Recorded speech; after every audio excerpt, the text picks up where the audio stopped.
Okay, Kathy, we're good to go. Okay, thank you. Good evening, everyone.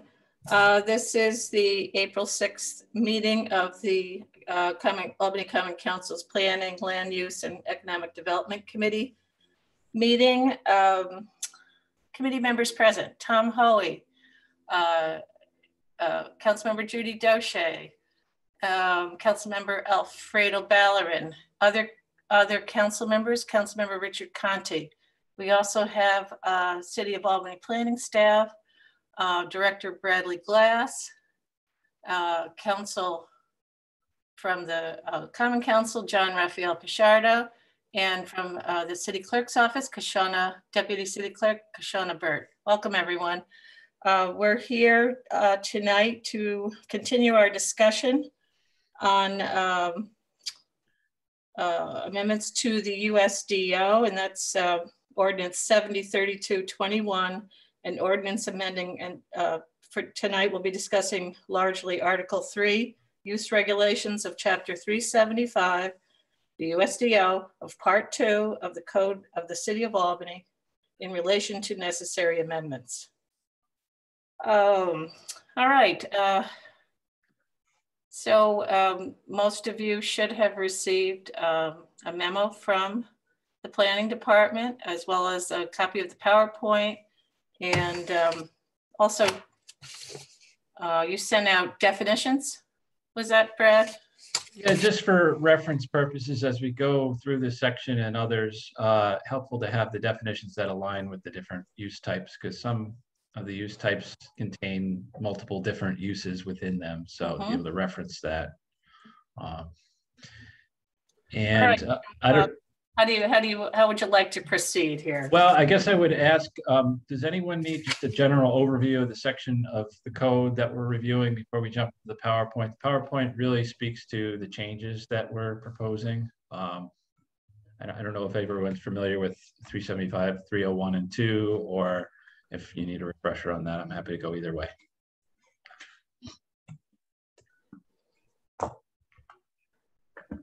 Well, I think it's always helpful to do a brief refresher because, you know, folks may not be here tonight, but they might tune in. You know, the advantage of us, as much as, you know, Zoom can be so tiring, but one of the greatest advantages is people have been able to go back in and listen in on committee meetings. So I think it would be helpful. Sure.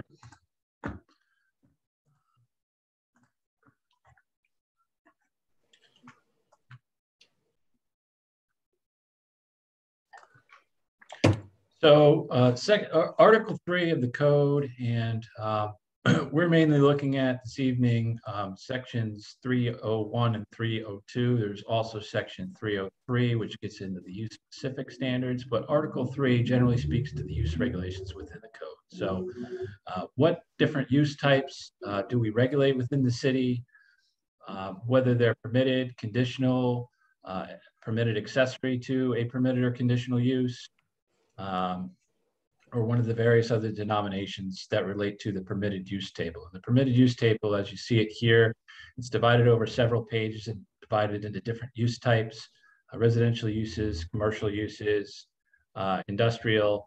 And this is probably the most common thing your everyday citizen would reference when they're looking at a piece of property to see what they can do with respect to what uses are allowed. So it's important that it's intuitive and user-friendly, and we think it is to a large degree, although we are going to propose some changes that we think make it a little bit more, intuitive and less of a need to cross-reference into other sections of the code. And then Article 375-303, each use or most of the uses, in some cases there are none, but where there are none, we should consider them. These are use-specific standards that would apply to a particular use type. And that helps us beyond the typical this use is permitted. It may say in a certain district, this is only permitted under certain circumstances. It may say this use is only permitted in a certain proximity of similar uses or other types of uses. And various other mechanisms relating to the control or operations of that particular use. So just an example here for a dormitory. Each dormitory development, regardless of what district it's located in, requires a resident manager who lives on site shall be employed or appointed full-time or part-time capacity, as well as certain restrictions with respect to provisions for kitchen, common areas, and floor and recreation space. That said, I will go on to our changes, which, like I said, today are going to encompass 375, 301, 302, and we're certainly open to other considerations of council members. This was just our sort of first crack at some of the things that have been evident to us as we've sought to implement the code over the last 3.5 years. Brad? Yes. One of the things I neglected to mention is that, and I know Richard's been asking for this, but you know, so that the general community can tune in to what is being discussed, you have gone ahead and set up a project website for, and you sent us the link, correct? Yeah, that? We did. It's very simple and straightforward right now. It has the documents that we provide in advance of the meetings, as well as the links to the video where it's accessible. We may continue to supplement that with other documents as we move forward. And can you give us that link? And will that link also be on the planning department webpage so people know how to access it? Yes, it's actually a subpage under the land use and zoning section of the planning department section of the webpage. Okay. It's called USDO review. I don't think I have the link handy here. Oh, okay. I would ask maybe if anyone else has it, we could pull that up at the end, or I could certainly send it out. And I'll make sure that moving forward, I'll have it within the slides so that we can have that available and accessible. Okay, thank you. All of the documents that we discuss here will be on that page? Yes. Yes. Okay. And did you say videos? Like, are you going to be posting videos of these meetings, or? Yeah, there's a link where available. I've tried to link to the live stream of the meeting or the recording. I wasn't able to find the last 2 committee meetings, but I did find the council meeting where the ordinance was introduced. Yeah, I think that our meetings are supposed to be posted on the YouTube page, our YouTube page, and they're broken down by committee. I don't always see that being current and updated, but if that were the case, then you could easily link just to that, our YouTube channel. Yep, but we're catching up on them. Okay, but they are, it's like there's, they're broken down so you can go to the planning committee meetings and cover all of this stuff if that works. Yeah, the meeting dates and the topics of the meetings are listed on the subpage of our website. So if we have the links there, you could follow the specific, meeting for the topic that you're interested in. Here, that's great. Thanks. Yep. Okay, so getting into the first section here, this is the very basic regulatory framework of the permitted use table. One of the things that jumps out to us, obviously a permitted use is a permitted use. When you see the P in the table, that's what signifies that a use is permitted in a district. If the table is blank, that means the use is not permitted. And there's various other denominations, including the C use for a conditional use. That's something that requires a conditional use permit of the planning board. Those are reviewed on a case-by-case basis. In the reference to the conditional use in this section, there is some language that speaks more to pre-existing uses that may have become conditional uses under this code, or may have pre-existed the USDO being adopted. In this case, we're proposing moving that language to section 375 506, which is for pre-existing development and nonconformities. This is pre-existing development and not something that needs to be referenced in the use table, more appropriate in that section. As we get to accessory uses, we did, and I'm sorry, this is listed twice, but we did make a point of trying to break out the language a little bit here to make clear exactly under what circumstances an accessory use is permitted.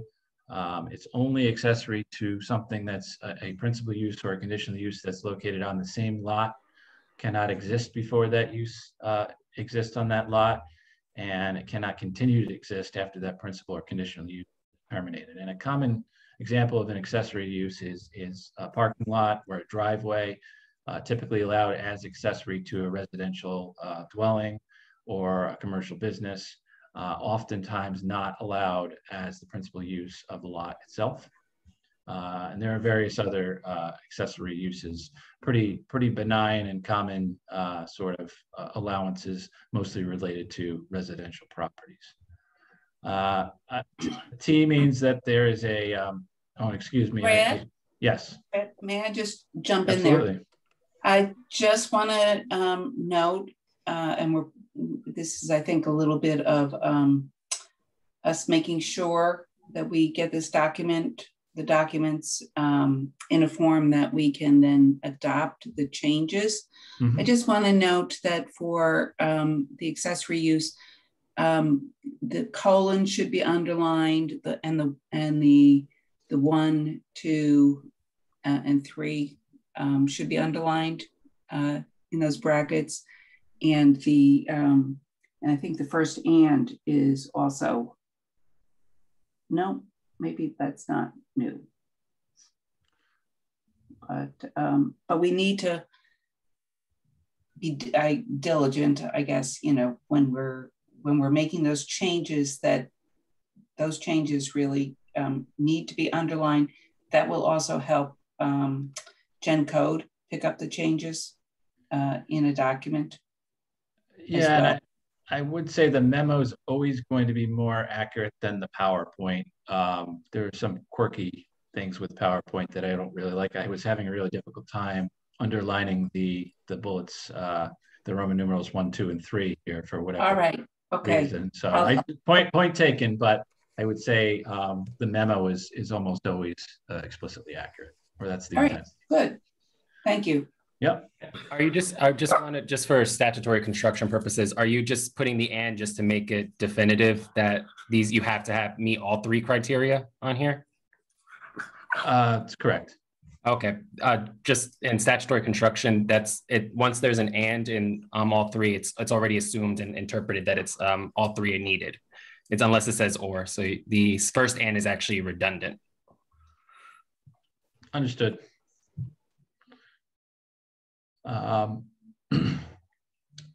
Also, with respect to this section, there is a reference in the language here that refers to these general regulations for accessory uses not applying in the MUCI and I-1 zone districts.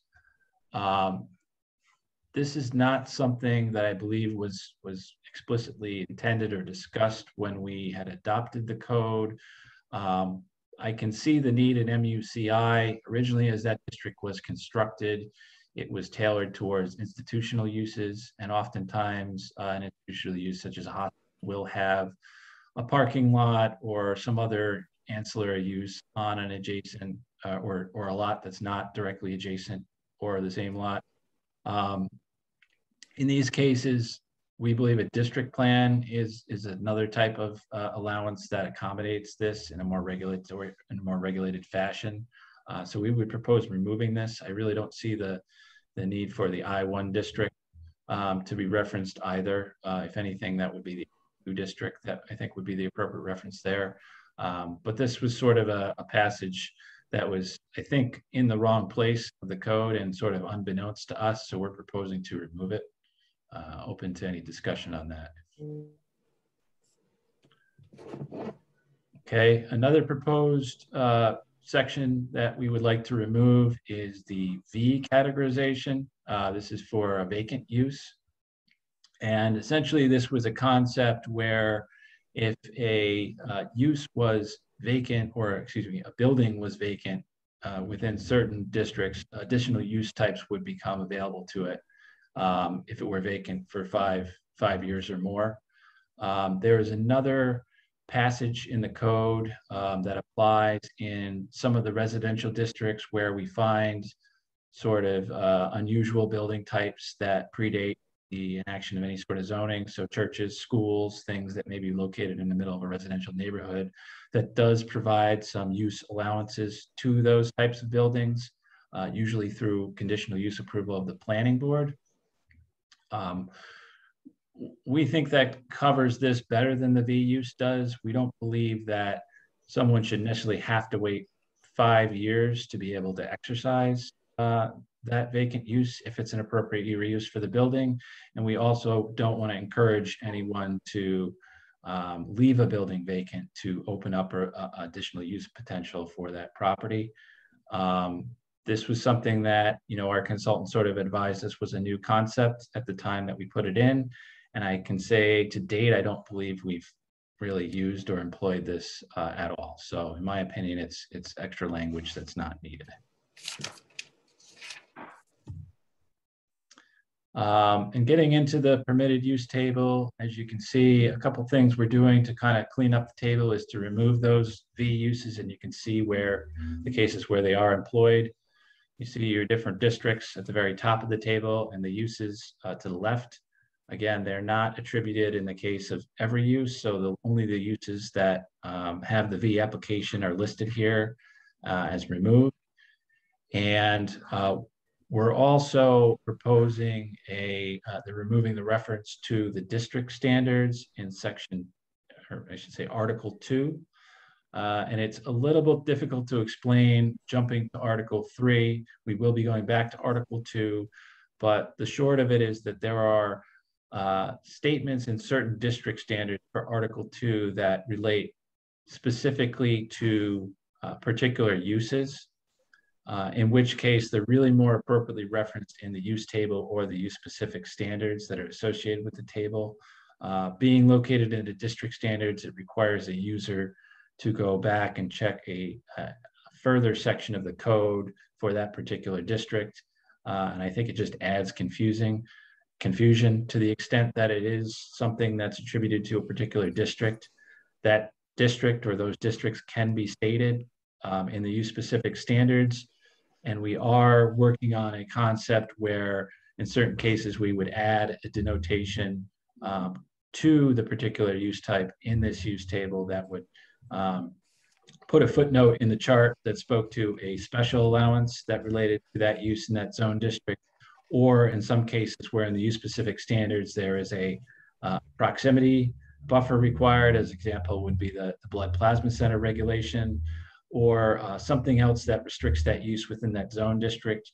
We want to try and make that as clear as possible in the table. We still expect people to consult the use specific standards, but we think that as clear as we can be in the, you know, kind of the first section of the code that most people look at, the more and the less confusion, misinterpretations we'll have as we move forward. Getting into some residential uses, we are proposing to remove or rename family as it's associated with detached dwellings to unit. Another option would be household. That's generally in respect to alternative housing situations, cohabitants that may not be family or blood related. And that's a common theme that you see in modern ordinances. I'm kind of surprised, actually, given how recently our ordinance was done, that the reference to family was still utilized there. And we're also proposing to add a category for a 3-unit detached dwelling. Currently, the way the definition of townhouse is written, it can accommodate anywhere from 1 to 3 units, and beyond 3 units, it's a multifamily dwelling. But for detached housing, currently a 3-unit detached dwelling is considered a multifamily dwelling. So there's a little bit of a confusion with respect to the multifamily designation, whether it's 3 or 4 units. This would resolve that confusion to say that multifamily is explicitly 4 units or more. Brad, I got a question. Yep. With how many people are allowed to be in a unit? 3. 3 unrelated. 3 unrelated. So Correct. Does that show up like if we get rid of, so if you have a family unit, you can have more than 3, right? Correct. Or, technically, if there's a non-traditional family that makes that case to the city that it is the functional equivalent, that's generally something we're encouraged to accommodate by government rules and regulations. So, but typically it's the three unrelated, and that I think is historically called the grouper law. Right. And that is related to college housing and other considerations. So I think we would have to make sure we align that definition of unit or dwelling unit to incorporate those elements of the family definition as we move forward with that.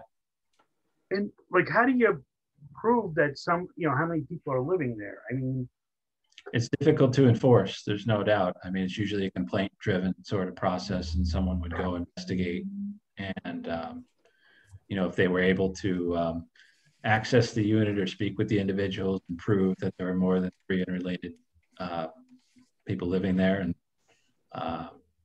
that has become a question too of, in some cases, the bedrooms are being leased out individually to the individual parties, which creates some complications. I mean, I think we do need to take a pretty good look at the definitions for the different dwelling types and make sure that we're all on the same page and understanding of what's what. Because as we get into community residences and some of these other types of uses too, I think there could be a fine line between the typologies. So, and the reason we're taking family out is because most municipalities don't use it anymore, or I missed that part when you were talking. Yeah, I think it's just, family really speaks to a blood relation of some sort. Okay. In the modern era, there's certainly a variety of different housing types or individual households that don't necessarily fit that bill. So just being more broad or inclusive is the intent of that. Thank you. I appreciate it. Yeah.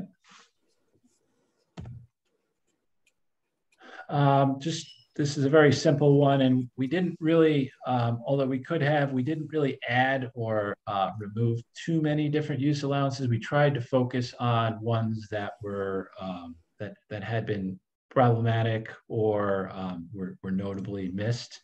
And I think in this case, we did not allow urban agriculture in the land conservation district, which seems that that's something that should be an allowance. Now, whether that should be permitted, accessory, or conditional could certainly be debated.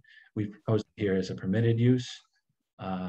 Generally, we're not talking about an industrial scale facility here, but we do want to make sure that's not the case. And I know that Councilmember Doche had suggested that we should probably take a hard look at that definition as we move forward as well.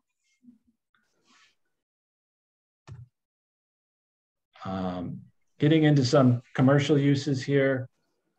Blood Plasma Center, when that ordinance was passed, it was actually placed within, the use type was placed in the retail category of the permitted use table, but it was placed in the office and services section of the use specific standards. I happen to think that the office and service section is the appropriate classification. I don't really think there's any retail product being sold. So we're proposing simply moving that to align with where it's located in the use specific standards, and where I think it's more appropriate place. There's no changes to the allowances associated with that. And we're also proposing to create a couple new use classifications that would currently be under the office classification. Those are medical clinic and a laboratory or research facility. When we did our code, we made a point to try and consolidate use categories as much as possible, just for the ease of reference and use. As we've employed it, we have found that some of the uses within these categorizations have distinctive impacts. I think in the case of a small tax office or a neighborhood community office is a lot different than a medical office or a medical clinic. So there may be cases where we want to allow an office in a neighborhood, but not a medical clinic. So this kind of creates the ability to make that distinction and does provide some suggested allowances. Obviously, we're open to discussion on those, being that those are new use types that we're adding. Brad, did you include a definition for that in the definitions for the we have not included definitions yet. We'll do that moving forward. All right, thank you. Yep.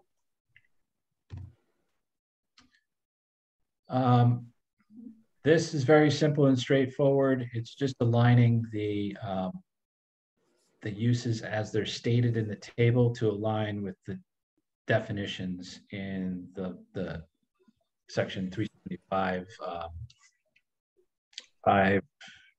I'm drawing a blank on the section. The definition section is towards the end of the code. You know, having retail first helps someone that's looking to propose a retail business reference the definitions and look at the various use types listed next to each other, as opposed to having to go to C for convenience and G for general and S for specialty and so forth. So we believe that's the correct application here. And then parking lot definition is listed as parking lot surface, and that does in some cases distinguish it from a garage lot or something that's internal to a building. So we're just aligning that here. Brad, with the adult retail, are we talking about like, you know, like books and movies and stuff? Yeah, and you know, we've had regulations in our code for adult retail and adult entertainment for quite some time. I believe we did not disturb those when we updated our code. We simply copied them over. So yeah, I mean, I think it's like an adult bookstore or something like. Okay.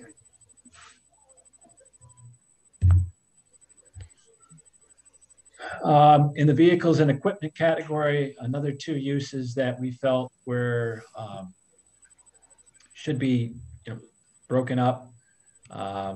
Dispatch service, for instance, could be a variety of things relating to a taxi dispatch or a caterer sort of dispatch facility, quite different than a freight truck terminal. So we didn't believe those should be grouped together, as well as light vehicle servicing, sales, and rental. We think that the characteristics of a vehicle service station are quite a bit different than sales or rental. The way that they use the land and the lot may need to be screened or things like that. We think we could better tailor the use standard. Those use categories were separate. And there are a number of other uses in the code, in the use table, that I think could have a similar sort of subdivision. So if I'd encourage everyone to take a look at those and point out any others. Veterinarian or kennel was another one that I think we were considering as something that may be a little bit different. And then also, I know there were like pet daycare types of facilities, maybe distinct from something that's boarding overnight. So we may want to look at calling that out as a separate use, but we have not included that in this thus far. Brad, I do think that it would be helpful to put some sort of, you know, classifications on those kinds of things, because in some cases I am getting complaints of from people who are dealing with a lot of barking dogs in an apartment next door for somebody that is, you know, operating a business. So I think, you know, it's one thing when somebody's doing, you know, maybe doing something with, you know, 2 or 3 dogs, which you might expect any homeowner to have versus maybe more, something like that. So I'm thinking for something that is maybe either 3 or 4 or more dogs, that should be regulated in some way. And the one that confounded us a bit was, I think it was formerly Hounds on the Hudson. I think it's Harry Loves Betty now. It's in a storefront on Madison Avenue, and they kind of do, I think, dog walking. They do a little bit of retail, and they may temporarily board the animals, but they don't house them overnight or for long periods of time. Currently, we have a provision for kennel, which does include boarding and is pretty heavily regulated. I think it's setback of 300 feet minimum from a residential zone, for instance. I don't know if we want to employ that same setback to something like I was speaking to in the storefront, but it's definitely, I think, distinctive from something that boards overnight. So. Yeah, I think that there may be two locations, not necessarily in my ward, but in the vicinity, one in my ward and one in the vicinity of my ward, where people are actually operating like a daycare business and for dogs. And there have been complaints. It might be worthwhile to ask the police department regarding the number of complaints that they're getting and what they have found with regard to any of those kinds of, dogs barking, and whether they believe that people are operating businesses. Again, it's a difficult thing to get at, but I see the complaints also on See Click Fix and on Next Door Neighbor. And sometimes I think, even during the day, it can get to the point of being an objectionable level of noise. Understood. Well, I mean, we will look at crafting a use type and definition for that. And we'll sort of leave it to you all to determine what the appropriate application for allowances are. I know when the Madison one opened, that's a good case of maybe an interpretation that we should have a broader discussion on. I do know that we had sent someone to another municipality to take a look at a similar facility operated by the owner to get a sense of what that would be like. So I'll try and touch base with her and see what she learned, anything related to that. Yeah, I want to be clear. I think, this is a very much needed kind of business, provides very worthwhile service for residents in the city.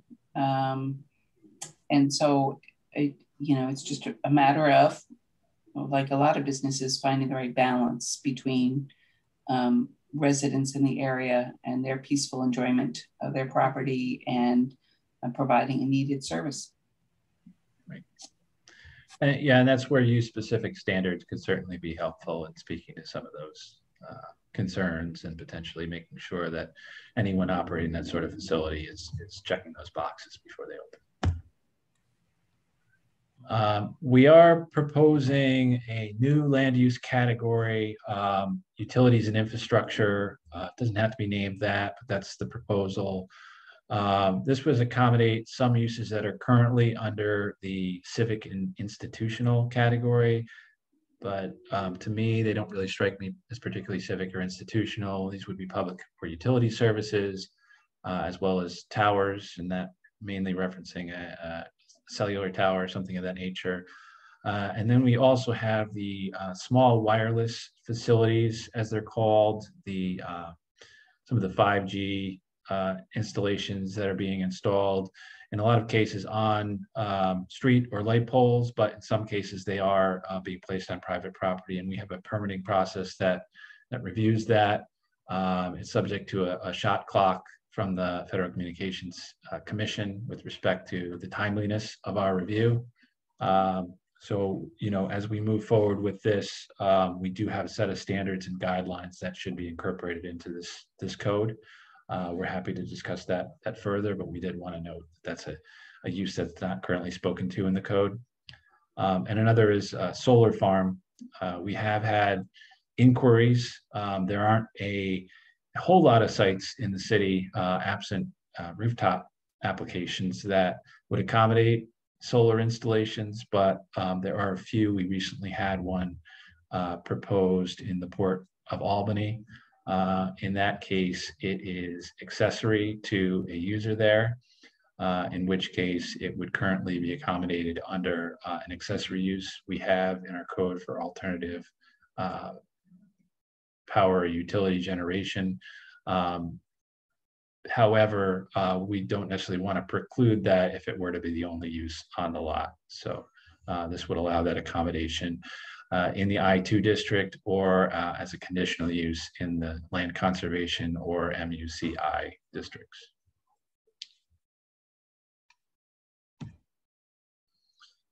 And then with respect to accessory uses, there were several uses that we think were several allowances that we feel were not properly dealt with or left out of the original adoption of the code. This mainly relates to cabarets and sidewalk or outdoor cafes, which we have separate permitting processes for.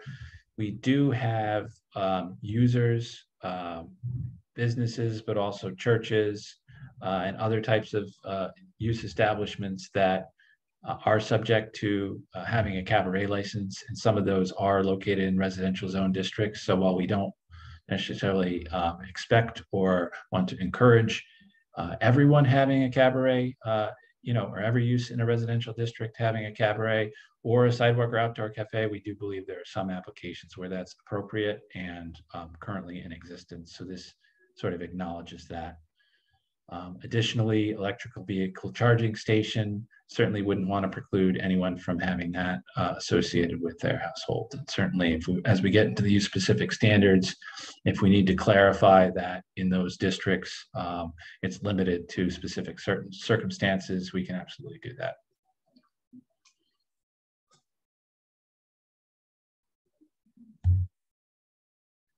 And that is the extent of our changes proposed for those two sections, although I would like any feedback as to anything we missed or any uses in the city that anyone on the committee is aware of that have been problematic or that we may need to look at in terms of moving forward with the use specific standards or with the use allowances.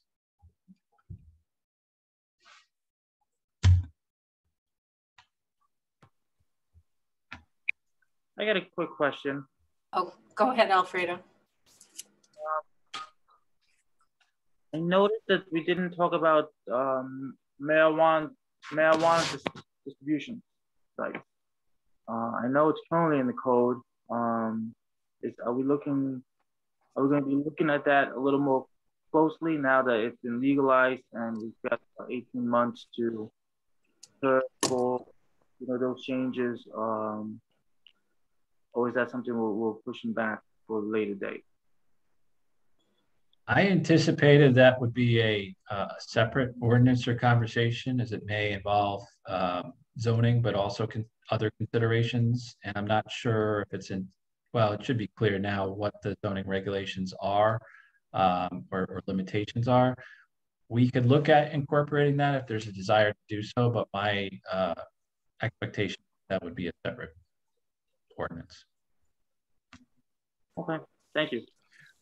We currently do allow both production and sales in the mixed-use form-based warehouse district. Brad, I think we should look into that. It'd be nice to be one of the first cities in the state to be prepared for it. I don't know how other members of the committee feel, but this is coming, and it'd be great that that we're there.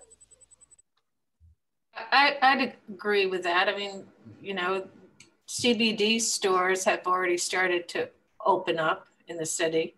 And so I would think a lot of those are going to want to expand, and it would be helpful to get a sense of what needs to be in place as far as land use and so on. I'm not on the committee, but I think it'd be a really good idea.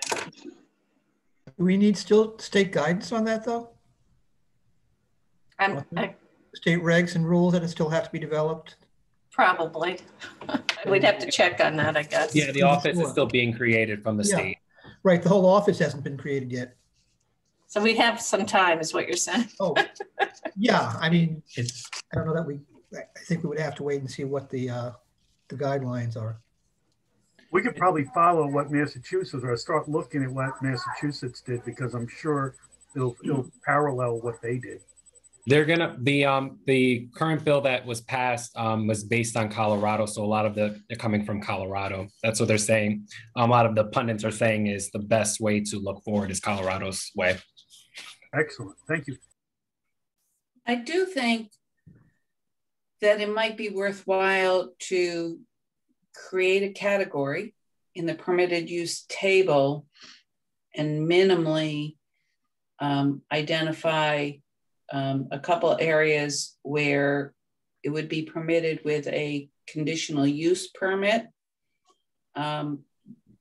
just to begin establishing something to say that there are parameters here, and then we can visit the issue as we understand what the regulations are and what our authority is. But do something, I want to say, on the more conservative side of things, have a conditional use permit associated with it, and just as some protection against people suddenly saying, oh, well, I operate a smoke shop, so now I can start selling marijuana as soon as that comes out. So if we proactively have something there, we can then, I want to say, take a little bit more time looking at what we might do for further regulations and where we might allow, be more willing to allow it. That makes sense to me too. What do you think of that, Brad? Yeah, I think it's worthy of conversation. Currently, we have it under controlled substance dispensary, and obviously that may change. And we may want to distinguish that in any case. And also, I believe there's a provision in the new law for smoking lounges of a sort. We have had instances come up like hookah lounges or things of maybe a similar nature that currently aren't a use type as well. So we may want to have a conversation about what the appropriate standards would be for a lounge, smoking lounge of that sort. Kathy, I had my hand up. Sure. Oh, go ahead, Judy. No, go, Judy. So, Brad, your memo that we got this afternoon did continue to cover a couple other areas that were not in your PowerPoint presentation. I think it's good to be talking about those with regard to multiple uses, unlisted uses, and the need for permits and licenses. So I do know we need to talk more about the interpretation process, and I think the unlisted use language is heavily tied to that. So we are prepared to draft something for the next meeting where we can actually put something on the table and talk about that. It does affect a few different sections of code, and we want to make sure we get that right, but certainly moving forward. Another thing that I think that we had in the memo, although we're a little unclear of our capacity to tackle it at this point, is the short-term rentals. Otherwise, Airbnb, VRBO, those types of uses. Typically, that's included in the code as a short-term rental, as an accessory use in certain districts. Obviously, at another point, it becomes a hotel or a typical lodging facility. But that's something that I know has been brought up, and we're willing to look at it. But I think there are dynamics there that may require either further due diligence or the sort of debate that may take it out of this framework, but we're certainly willing to try to move that forward. And would that be something similar, that we should have something in the code regarding that, once issues come up, then we have something to turn to as far as making it a conditional use, that type of thing? I think there are some big questions to ask, yes. And I think currently it's unlike a lot of things, because currently, I think there are probably hundreds of Airbnb and others within the city. Typically when we're hundreds? talking about, that's my Yeah, I believe there's quite a few. So typically when we're approaching a new use, there's like one or two of them, or maybe the first example. Here we're dealing with a situation that's already largely in operation. So, we do need to be conscious of the impacts that it would have to impose a regulation on top of that without fully thinking it through. Without, I want to, that's an important, conversation that we do need to have. I want to note that I pointed out that under multiple uses, it previously said a development in a mixed use district or a special purpose district may include multiple purpose uses, including combination, provided that each use is either a permitted or conditional use in that zoning district. I found that to be confusing, not clear, because it seems to me that we have our form-based districts, and in residential districts, wherever people are having multiple uses, every use, it should be clear in one way or another that every use needs to be a permitted or an approved conditional use. And you have partially addressed that in your changes by simply deleting the references to the specific districts. So it is all developments essentially may include multiple principal uses. I do have a concern about how that can be construed when it comes to residential districts where it is expected that the norm would be that it is going to be, the principal use is going to be a residential use. And so allowing, expressly saying multiple principal uses are allowed without providing some clarification there, I think is potentially fraught with differing interpretations, I think, of that. So I had suggested some language to you on that. I think that is something that we need to continue to take a look at. And I note that I did take a look at the varying uses allowed in a residential area, and I don't think that there would be many, where there are multiple principal uses that are a problem. It'll be potentially less of a problem if we're very clear about having one principal structure in a residential area. So those two issues might dovetail in terms of addressing the concerns.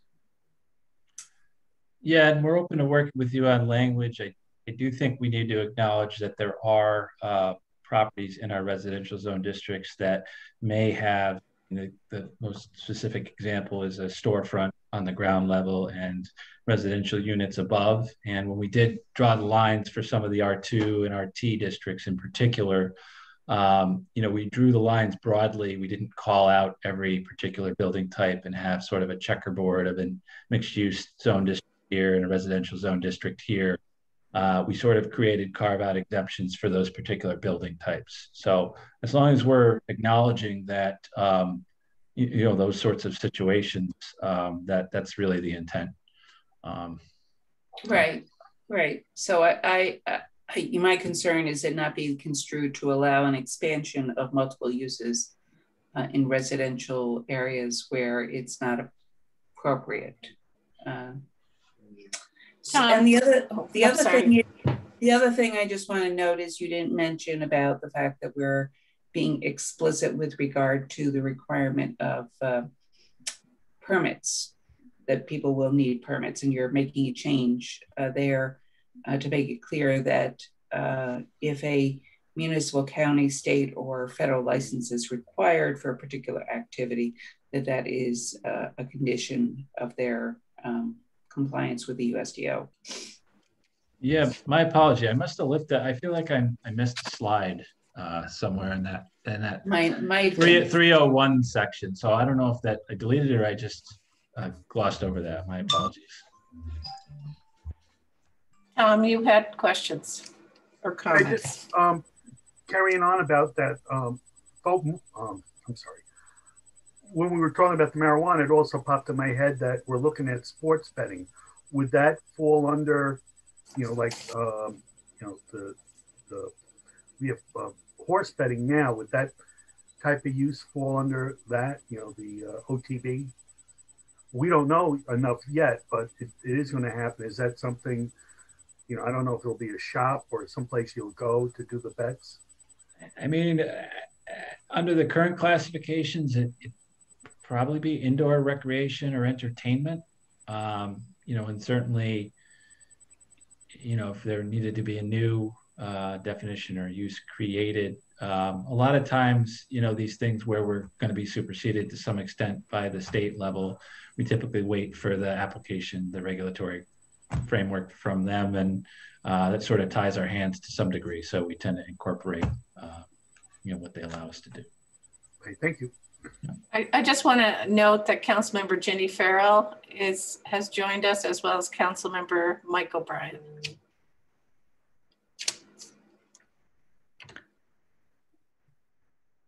Any other comments or questions?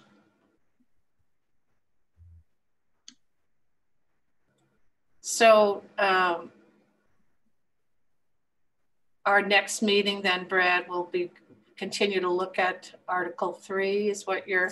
So yeah, the intent would be to continue getting into the 375-303, which is the use-specific standards. That'll give everybody here a little more time to look at and reference the use table 2, and perhaps reference the definition matrix just to get an idea of some of the distinctions. And subsequent to that, we're going to get into Article 2. So we've got a couple weeks here. We'll see just how much we come up with the rest of Article 3, and we may take a crack at getting into some of the districts in Article 2 as well. And then we have the interpretation language to discuss also. Okay, great. Any other comments, questions before we close tonight? Tom? Brad, we passed the the changes for the E-code last night. It went without any problems. When do you think we'll see that incorporated into E-code? I know we talked about before, but how long do you think it would take? I will follow up on that tomorrow. I thought it was passing, but then for some reason I didn't see it on the agenda, so I wasn't sure. But yeah, I'd like to get that up as soon as possible, and it should be ready to go. So I'll reach out to them tomorrow. Yeah, thank you for all your work on that too. Thank you, guys. All right. If there's nothing else, I'll make a motion to adjourn. Second. Judy, and seconded by Tom. Thank you, everyone. Have a good evening. Okay, thank you. Good night. Have a good night, everybody. Good night. You too. Night. Good night.